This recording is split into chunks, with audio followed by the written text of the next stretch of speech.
افغان عوام کی انسانی بنیادوں پر مدد عالمی برادری کی ذمہ داری۔ اقوام متحدہ کے تحفظ فراہم کرنے کے متفقہ اصول دنیا کو پابند بناتے ہیں۔ افغان عوام کو بھوک اور افلاس سے بچانے کے لیے اقوام عالم اقدامات کرے، وزیر اعظم۔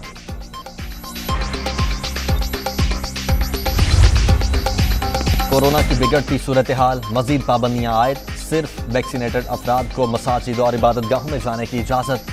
نمازیوں کے لیے ماسک پہننا اور 6 فٹ سماجی فاصلہ برقرار رکھنا لازم۔ مساجد سے کارپیٹ ہٹانے اور نماز جمعہ کا خطبہ مختصر رکھنے کی ہدایت۔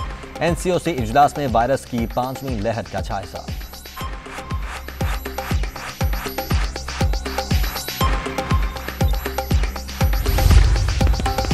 کورونا کی 5ویں لہر کا زور، کراچی میں مثبت کیسز کی شرح 45.14% تک پہنچ گئی۔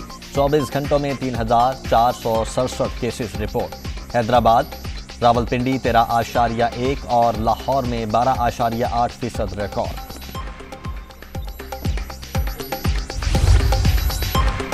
کورونا کی صورتحال مزید سنگین، ملک بھر میں مثبت کیسز کی شرح 11.1% پر پہنچ گئی۔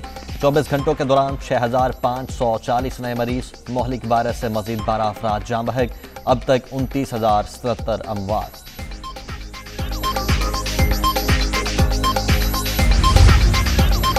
صدارتی نظام کے متعلق کیا سارائیاں جاری، پیپلز پارٹی نے 27 فروری کو مارچ کا اعلان کیا۔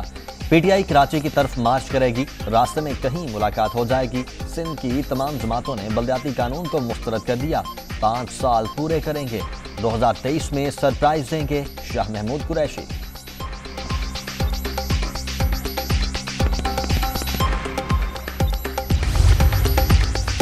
ملک میں صدارتی نظام آنے کا کوئی راستہ موجود نہیں، وفاقی حکومت لوگوں کی توجہ بدلنے میں ماہر ہے۔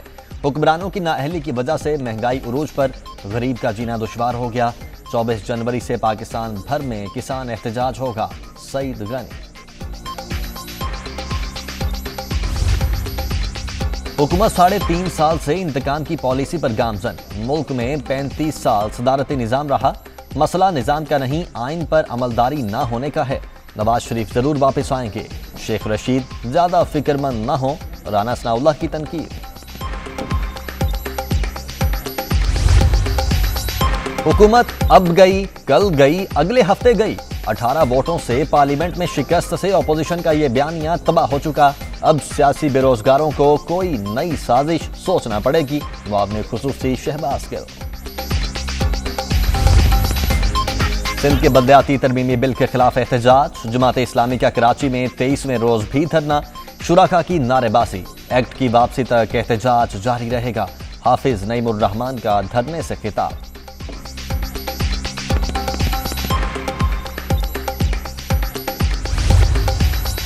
فیصل آباد میں خاتون کی فیملی کے ساتھ ڈکیتی کی واردات ہوئی، ملزمان نے نازیبا الفاظ استعمال کیے، گینگ ریپ نہیں ہوا، واقعے کے بعد SHO کو معطل کر دیا۔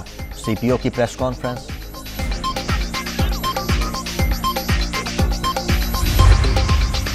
ڈاکٹر عصمت جمیل خودکشی کیس، 14 دن بعد مرکزی ملزم شمن سولنگی سوابی سے گرفتار۔ ملزم جعلی نکاح کے ذریعے ڈاکٹر عصمت کو بلیک میل کر کے رقم بٹورتا رہا، پولیس۔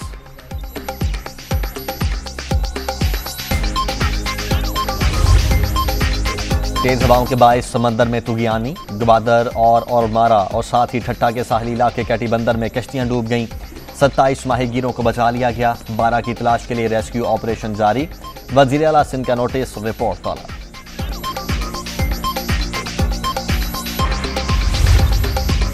اور ملکہ کوثر میں تیز ہواؤں کے ساتھ شدید برفباری، مری میں شام 5 سے صبح 5 بجے تک سیاحوں کا داخلہ بدستور بند۔ آزاد کشمیر، سبات، کوئٹہ، چمن، زیارت میں بھی سفید گالوں کی برسات، آسمان سے گرتی برف سے ہر منظر حسین، منچلوں کا ہلا گلا۔